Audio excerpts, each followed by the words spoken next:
What is ductile-to-brittle transition temperature, DBTT?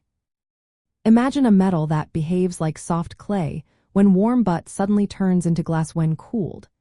That change in behavior is what the ductile-to-brittle transition temperature describes. It's a specific temperature point where a material shifts from bending and absorbing energy to cracking and breaking without warning. This switch is especially important in metals and alloys used in construction, vehicles, and machinery.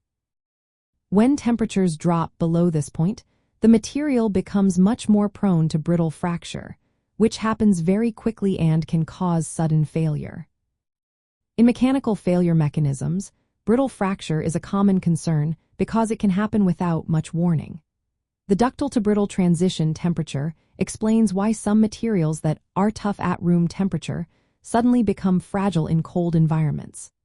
For example, steel used in bridges or ships might be safe during warm weather but could crack unexpectedly in winter if the temperature falls below this critical point. The microstructure of the material, such as grain size, influences this temperature. Smaller grains tend to make the material more ductile and lower the transition temperature. Alloying elements like nickel and manganese are added to steels to help keep them tough at lower temperatures.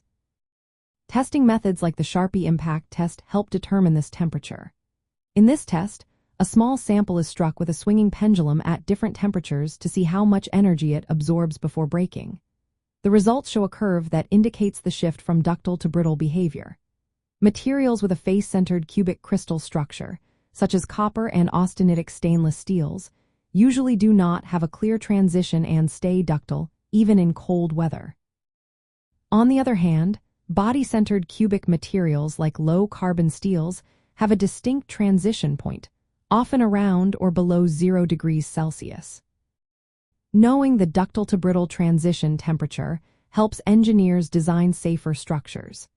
If a component is expected to operate in cold conditions, choosing a material with a low transition temperature or keeping the environment above this point can prevent sudden, catastrophic failures.